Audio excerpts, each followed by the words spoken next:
En este video vamos a abordar los problemas tipo examen ingreso a licenciatura. Voy a contestarlos un poco rápido para que nos vayamos acostumbrando a resolver problemas de una manera rápida sin estar ahondando tanto en el meollo de la solución. El chiste es encontrar aquellas bases o aquellos tips para que pueda resolver el examen de una forma rápida, dado que solamente tenemos 3 horas para resolver el examen.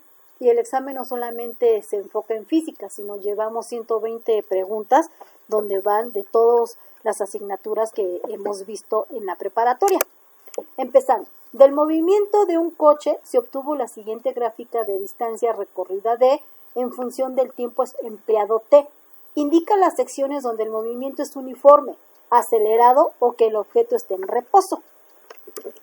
Como podemos ver, tenemos análisis de gráficas donde aquí tenemos distancia contra tiempo. Eso quiere decir que lo que vemos aquí es la trayectoria de los movimientos.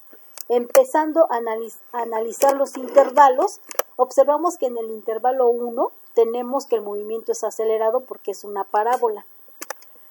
Después, en el intervalo 2, el movimiento es rectilíneo uniforme porque es una recta y aparte está inclinada.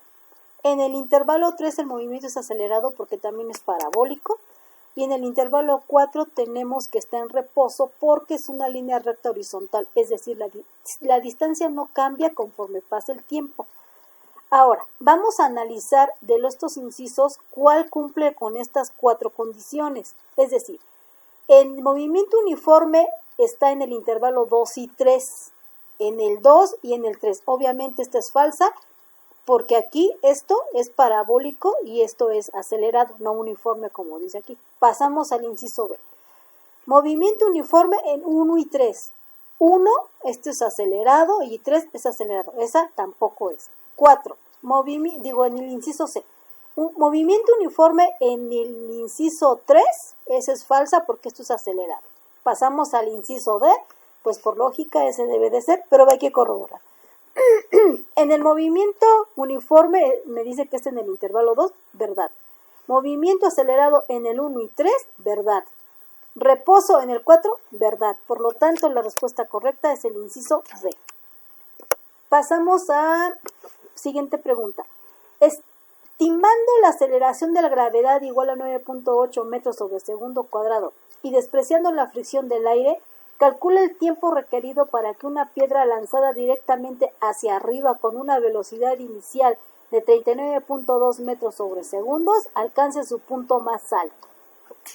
De entrada estamos viendo el tiro vertical, de lo cual nos están pidiendo el tiempo en subir, que nos tenemos que enfocar en el tiempo en que alcanza su punto más alto. Por lo tanto, la ecuación del tiempo de subida es velocidad inicial entre gravedad.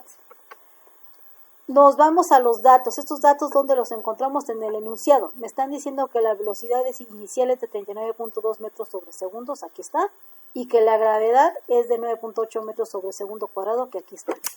Sustituimos estos datos en la ecuación, entonces tenemos 39.2 metros sobre segundos entre 9.8 metros segundo cuadrado. Yo al dividir esto me da 4. Para saber que son segundos, obviamente cancelo las masas, se me cancela un segundo con el cuadrado de aquí y finalmente la respuesta correcta es el inciso A. Siguiente problema. Un trío de caballos jala una carreta en la misma dirección, la cual tiene un peso de 500 kilogramos. Cada uno de los caballos ejerce una fuerza de 1500 newtons sobre la carreta. Si no hay fricción entre la carreta y el suelo, la fuerza total con la que esta es jalada es de, obviamente la fuerza va a ser en newton. Como ya nos dijeron que es en la misma dirección, significa que el movimiento es lineal. Por lo tanto, puedo sumar las fuerzas de manera lineal y no vectorial. Los datos que tenemos es el peso de 500 kilogramos y la fuerza de 1500 newtons por caballo. Ahora, el dato de 500 kilogramos solo es un dato de relleno, en realidad no nos sirve para la solución.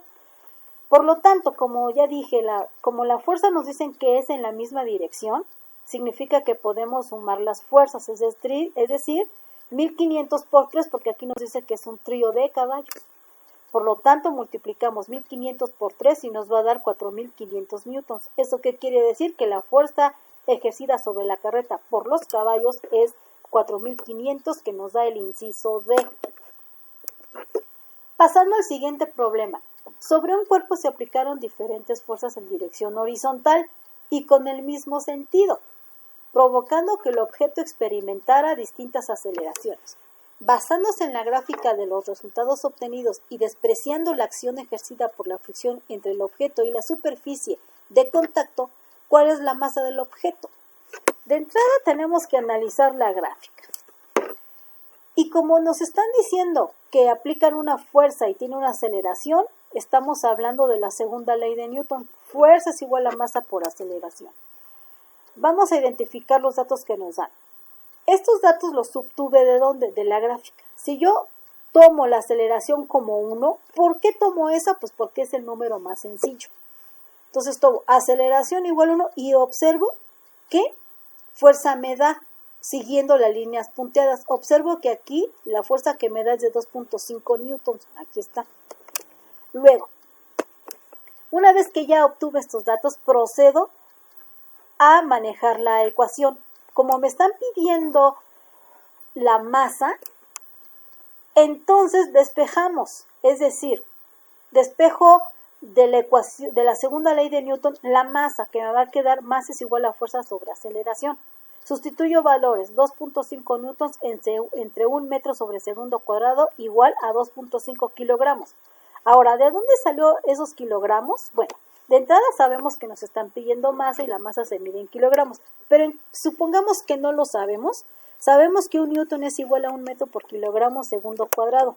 Aplicando aquí la ley del sándwich, tenemos que 1 newton entre metro sobre segundo cuadrado, que sería fuerza sobre aceleración, tenemos, desglosando lo que es el newton, tenemos que es 1 newton es igual a 1 metro por kilogramo segundo cuadrado entre metro segundo cuadrado.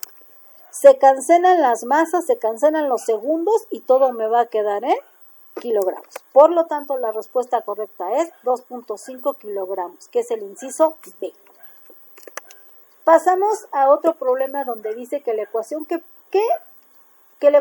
permite calcular la energía cinética de una partícula de masa n y velocidad v es... Obviamente aquí nos están manejando la energía cinética, que la energía cinética nos dice que es aquella toda que lleva los movimientos de los cuerpos, es decir, que tienen una cierta velocidad y está dada por un medio de la masa por la velocidad al cuadrado. Por lo tanto, la respuesta correcta es el inciso D. Siguiente problema. Me dicen que una bala de un cañón de 7 kilogramos se dispara verticalmente hacia arriba con una rapidez de 120 metros sobre segundo. ¿Cuánta energía cinética tiene al salir y cuánta energía potencial tiene en el punto más alto de la trayectoria? Ahí nos están pidiendo conservación de la energía, lo cual tiene que ver que, si observan aquí en el diagrama, la energía potencial cuando está a su máxima altura tiene un valor máximo y la energía cinética es 0. Cuando baja la pelota o el móvil, aquí la energía potencial es 0 y la energía cinética es máxima. Sin embargo, el valor tanto de la energía potencial como de la energía cinética son iguales. ¿A qué me refiero con esto? Yo solamente tengo que calcular el valor de la energía cinética, dado que tengo masa y velocidad. Ahora bien, este inciso no puede ser porque este es diferente y este también es diferente. Aquí la respuesta me queda entre estos dos incisos, ya que ambas son iguales, como yo dije que serían. Por lo tanto, calculamos los 7 kilogramos que me dan por que es la masa, por la velocidad, que son 120 metros sobre segundo al cuadrado, porque estoy aplicando la ecuación de la energía cinética. Realizo las operaciones, es decir, voy a elevar al cuadrado 120, que son 14.400 metros cuadrados segundo cuadrado, todo por 7. Me va a dar un total de 100.080 kilogramos metro cuadrado segundo cuadrado dividido entre 2. Lo divido entre 2 y me da 50.400 kilogramos metro cuadrado segundo cuadrado, que esto es igual a 50.400 joules. Hay que recordar que un joules equivale a kilogramo metro cuadrado segundo cuadrado, que es lo que tenemos aquí. Por lo tanto, como la energía cinética es igual a la energía potencial en valor, La respuesta correcta es el inciso A. Siguiente problema. Un sistema está en equilibrio térmico cuando, aquí nos están hablando de la ley cero de la termodinámica que dice que un cuerpo está en equilibrio térmico cuando están a la misma temperatura que otro. Es decir, tengo un cuerpo caliente y un cuerpo frío, los junto y el cuerpo caliente le va transfiriendo calor al cuerpo frío y al final o al transcurrir el tiempo, el cuerpo va a obtener una energía promedio de ambos cuerpos. Por lo tanto, la respuesta correcta es el inciso B, que dice que su temperatura es igual a la del otro sistema con el que está en contacto térmico. Siguiente problema. Para convertir un valor de temperatura Celsius T a su valor equivalente en la escala Kelvin de temperatura se emplea la expresión. Aquí nos están preguntando lo que son la conversión en escalas termométricas. Estamos de Celsius a Kelvin. Por lo tanto, la ecuación que vamos a usar es aquella que nos involucra grados Celsius y grados Kelvin, que está dada como la temperatura en Celsius más 273.15 nos va a dar la temperatura en Kelvin. Eso quiere decir que es el inciso B. Siguiente pregunta. A la cantidad de calor que necesita un gramo de sustancia para elevar su temperatura, un grado Celsius, se conoce como, aquí nos están hablando del calor específico de una sustancia, o capacidad calorífica o capacidad térmica específica, en magnitud física que se define como la cantidad de calor que hay que suministrar a la unidad de masa de una sustancia o sistema termodinámico para elevar su temperatura una unidad. ¿Qué quiere decir esto? El calor específico no es otra cosa cuánto calor absorbe un material. Aquí, como vemos en el dibujo, la cera absorbe más rápido el calor que el cobre, por ejemplo, luego el plomo y finalmente el hierro. Como ustedes observan, el calor específico depende de lo que está hecho el material. Esa es su ecuación. Por lo tanto, la respuesta correcta es el inciso D, que nos dice que es capacidad térmica específica. Siguiente. Una onda formada en una cuerda tiene una longitud de onda de 10 centímetros y un periodo de 2 segundos.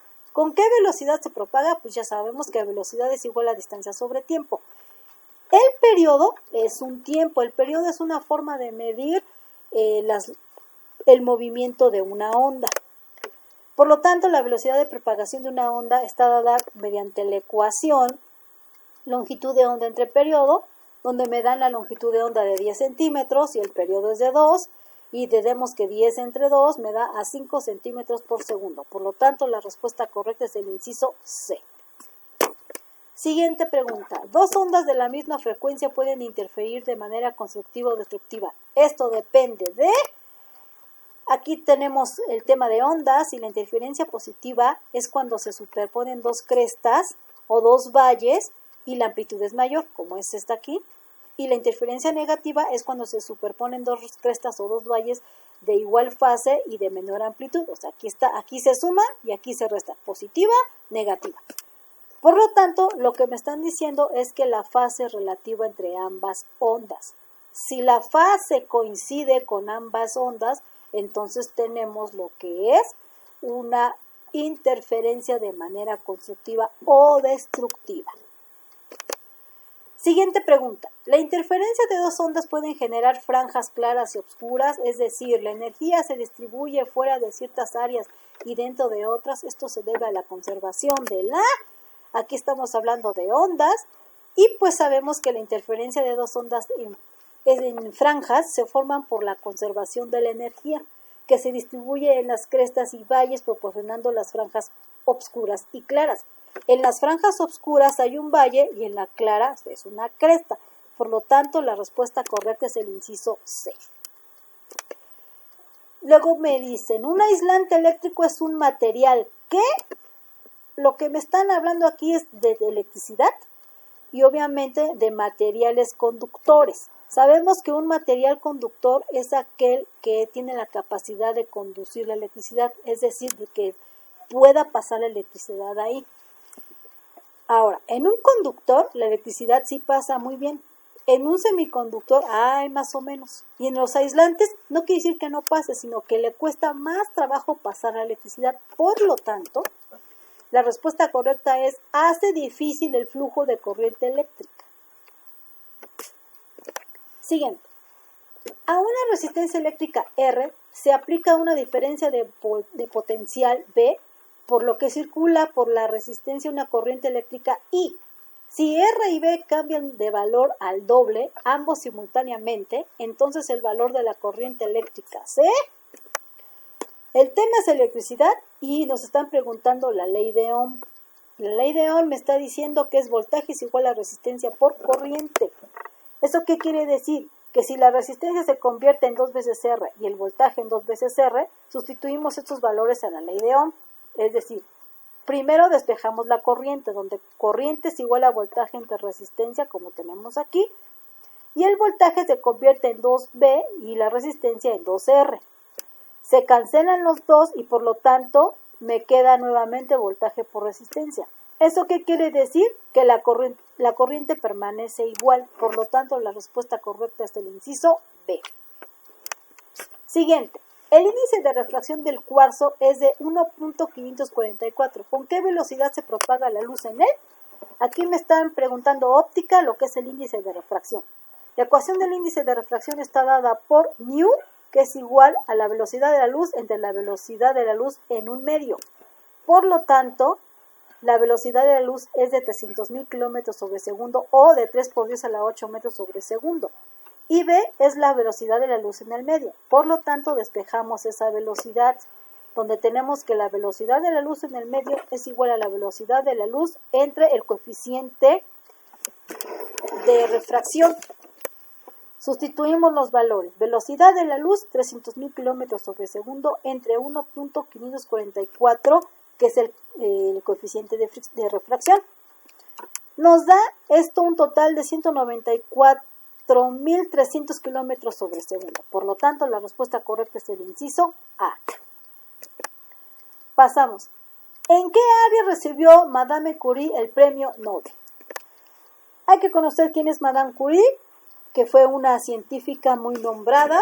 Fue de las primeras científicas que recibió el primer Nobel, más bien fue la primera física que recibió un premio Nobel, ya que en ese entonces solamente los caballeros eran los únicos que podían recibir este galardón. Sin embargo, ella recibió 2, uno en física por sus fenómenos de radiación descubiertos en su laboratorio, y el otro reconocimiento le dieron ese premio Nobel por haber descubierto los elementos del radio y el polonio.